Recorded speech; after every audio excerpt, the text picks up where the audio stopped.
Hi everyone. क्या आपके shares IPF में ट्रांसफर हो चुके हैं and you have the confusion कि कौन कौन से डॉक्यूमेंट्स लगेंगे? तो ये वीडियो आपके लिए है क्योंकि इसमें मैंने बताया कौन कौन से डॉक्यूमेंट्स रिक्वायर्ड होते हैं आईपीएफ फॉर्म 5 को फिल करने के लिए। ठीक है, तो फॉर्म 5 को फिल करने के लिए जो जो बेसिक डॉक्यूमेंट्स थे वो तो मैंने अपनी प्रीवियस वीडियो में आपको बताया हुआ था। सपोज आपको अगर नहीं पता है या आपको कंफ्यूजन है तो पहले आप उस वीडियो को देखना, क्योंकि उसमें मैंने बहुत सारी चीजें एक्सप्लेन करी हैं स्टेप बाय स्टेप, और उसके बाद ही आप कंटिन्यूएशन में ये देखना, बिकॉज उसमें मैंने आपको बताया कौन कौन सी बेसिक डिटेल्स होती हैं, जैसे कि पर्सनल डिटेल्स कौन कौन सी रिक्वायर्ड होती हैं या कौन कौन से डॉक्यूमेंट्स आपके पर्सनल रिक्वायरमेंट होती हैं। फिर उसके बाद मैंने उसमें आपको बैंक डिटेल्स के बारे में भी बताया हुआ है कि कौन कौन से डॉक्यूमेंट्स बैंक की तरफ से रिक्वायर्ड होते हैं या बैंक का डिटेल के लिए कौन कौन से डॉक्यूमेंट्स रिक्वायर्ड होते हैं।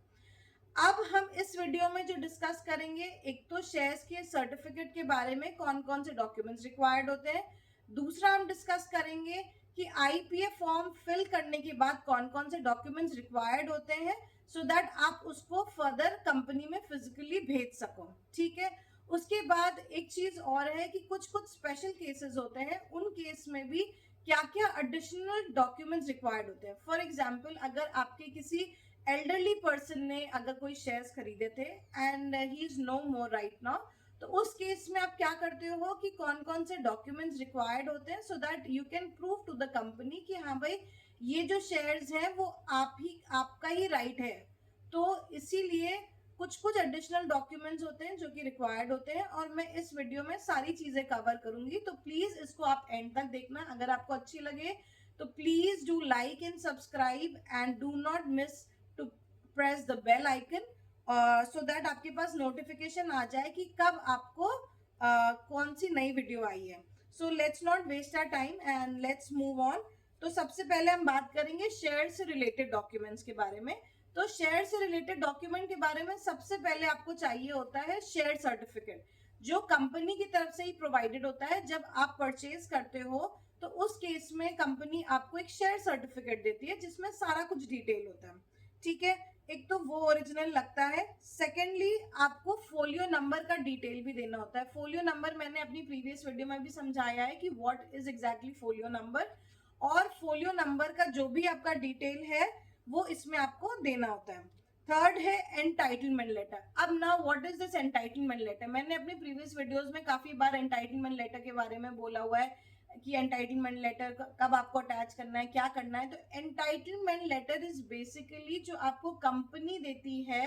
कि you are the original shareholder. ठीक है, तो उसमें क्या होता है कि जब आप क्लेम करते हो कि ये शेयर्स मुझे बिलोंग करते हैं, आईपीएफ में आप क्लेम करते हो, तो कंपनी की तरफ से आपको एंटाइटलमेंट लेटर एक प्रोवाइड होता है जो कि आप उसमें ओरिजिनली स्कैन करके अटैच करते हो। ठीक है, उसमें क्या होता है कि जो ये एंटाइटलमेंट लेटर होता है उसमें डिविडेंड का भी आपको सारा डिटेल दिया होता है। कितने साल के आपने अगर डिविडेंड नहीं पे किया है तो उस केस में भी आपको वो जो भी डिविडेंड होता है वो सारा कुछ फिल करना होता है स्टेप बाय स्टेप। उसमें बॉक्सेस आप जब भरोगे तो सारा कुछ स्टेप बाय स्टेप आता है, और सारा कुछ आप एंटाइटलमेंट लेटर में देख के ही फिल करते हो क्योंकि सारा डिविडेंड का डिटेल उसी में ही प्रोवाइडेड होता है कंपनी की तरफ से। फिर आपको कोई भी लेटर जो कि कंपनी की तरफ से आपकी अगर कोई प्रीवियस कम्युनिकेशन हुई होती है तो वो भी लेटर आप उसमें अटैच करते हो। तो ये सारे हो गए हमारे शेयर से रिलेटेड डॉक्यूमेंट। ठीक है, कि क्या क्या शेयर आपने जो जो क्लेम किया है, जितने नंबर ऑफ शेयर्स आपने क्लेम किए हैं, तो ये सारा कुछ जो डिटेल आपको आईपीएफ में अटैच करना होता है, ये उसके सारे डॉक्यूमेंट्स है जो कि मैंने आपको प्रोवाइड किए। कभी कभी इसमें कुछ कुछ छोटी छोटी डिटेलिंग भी होती है, तो अगर आप मुझसे कुछ स्पेसिफिक पूछना चाहोगे तो प्लीज कमेंट ऑन दिस, या आप मुझसे कनेक्ट भी कर सकते हो डायरेक्टली, तो मैं आपको एक्सप्लेन कर दूंगी। क्योंकि कभी कभी बहुत सारी छोटी छोटी डिटेल्स होती है जिसमें फॉर एग्जांपल अगर आपको डिविडेंड सपोज आपने 7 से ज्यादा इयर्स का है तो उसको कैसे फिल करना है, उसमें कैसे वो बॉक्सेस आएंगे, तो ये मैं आपको तब बता दूंगी अगर आपको कोई भी कंफ्यूजन होगा तो। ठीक है, फिर उसके बाद जब आप एक बार आईपीएफ का पूरा फॉर्म 5 फिल कर देते हो, उस केस के बाद जब आप सबमिट कर देते हो तो उसके बाद भी कुछ डॉक्यूमेंट्स होते हैं जो कि आप फिजिकली कंपनी को भेजते हो, जिसके बाद कंपनी वेरीफाई करती है, और उसके बाद वो जितने भी डॉक्यूमेंट्स होते हैं वो फॉरवर्ड करती है आईपीएफ डिपार्टमेंट में। तो फिर आईपीएफ में भी आप सारी चीजें जब उसके बाद जब आप पोस्ट करते हो तो उसमें भी आपको पोस्टल रिसिप्ट जो होती है अपलोड करनी पड़ती है, जिसके बाद वो वेरीफाई करते हैं, और ये थोड़ा सा लंबा प्रोसेस होता है। और जब अगर एक बार अप्रूव हो जाता है तो विद इन 90 डेज आपका अप्रूवल जो है वो सैंक्शन हो जाता है, वो और फिर आपके जो शेयर्स हैं वो क्रेडिट हो जाते हैं। ठीक है, तो इसके लिए कौन कौन से डॉक्यूमेंट्स हैं जो कि आपको फिजिकली भेजने हैं? सबसे पहले तो जब आपने फॉर्म 5 फिल किया, सबमिट किया, उसके बाद उसका एक एक्नॉलेजमेंट लेटर होता है, वो आप चाहो तो डाउनलोड कर लो वहां से। डाउनलोड पीडीएफ करके एक ऑप्शन आता है, तो आप उसको वहां से डाउनलोड करके आप अपने लैपटॉप या जो भी गैजेट आप यूज कर रहे हो उसमें आप सेव कर लो। उसके बाद उसका एक प्रिंट आउट निकाल लो। सेकेंडली, उसके बाद आपका जो रजिस्टर्ड मेल आईडी होता है उसमें एक इंडेमनिटी बॉन्ड जनरेट होता है, उसको भी आपको फिल करना होता है। उसमें जो जो पर्टिकुलर डिटेल्स मांगते हैं उसको फिल करके, सपोज उसमें विटनेस का कुछ डिटेल मांगा है तो वो भी आप फिल करके उसको साथ में अपना बंच में रख सकते हो जब आपको उसको भेजना है। फिर एक आपका एक एक्सआरएन नंबर जनरेट होता है जो कि एक्नॉलेजमेंट लेटर में ही ऑलरेडी प्रोवाइडेड होता है। तो हमेशा जब भी आप चेक करोगे तो आप जब भी ये अपनी वेबसाइट खोलोगे, ऑफिशियल वेबसाइट, और उसमें आप अपना डॉक्यूमेंट चेक करोगे या आप अपना आईपीएफ फॉर्म 5 का प्रोसेस चेक करोगे कि कौन से स्टेज ऑफ प्रोसेस में है, तो वो एसआरएन नंबर जो जनरेटेड होता है वो उसी को जब आप डालोगे तो उससे ही सारा कुछ आपको पता चलेगा कि वो कहाँ पर है, किस स्टेज पे है। ठीक है, उसके बाद एक क्लेम का रेफरेंस का डिटेल भी होता है, वो भी आप उसमें अटैच कर सकते हो। फिर हम बात करते हैं कुछ स्पेशल केसेस के बारे में, जो कि मैंने आपको अभी भी बताया था स्टार्टिंग में वीडियो में, कि अगर there are some special cases, suppose आपके ग्रैंडफादर ने या सपोज किसी एल्डरली पर्सन ने खरीदा था and he is no more right now, तो उनका जो एडिशनल डॉक्यूमेंट लगेगा, सबसे पहले तो लगेगा एक डेथ सर्टिफिकेट, फिर एक ट्रांसमिशन करके डॉक्यूमेंट होता है वो लगेगा,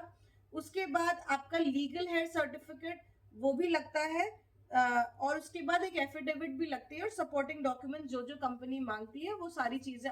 उसमें लगती हैं। और ये सारा बंच बना के आप कंपनी को भेजते हो, और कंपनी फर्दर जो है आगे भेजेगी आईपीएफ डिपार्टमेंट में। जब उसका सारा कुछ वेरिफिकेशन हो जाएगा तो वो आईपीएफ डिपार्टमेंट में भेजेगी, आईपीएफ उसको फर्दर वेरीफाई करेगा, और उसके बाद जो आपने पोस्टल रिसिप्ट जब आपने डॉक्यूमेंट्स भेजे थे उसकी जो पोस्टल रिसिप्ट आपको मिली थी वो अपलोड आपको करनी होती है उसी में अपने एसआरएन, पर्टिकुलर एसआरएन नंबर के सामने, सो दैट कंपनी के पास जब भी वो आएगा पोस्टल रिसिप्ट से के थ्रू, जब वो भी कुरियर पहुंचेगा तो वो उसके थ्रू वेरीफाई करने के लिए उसकी आसानी हो जाएगी, and it would be easy for the company as well कि जो भी आपने डॉक्यूमेंट्स भेजे वो फटाफट आराम से वेरीफाई हो जाएंगे।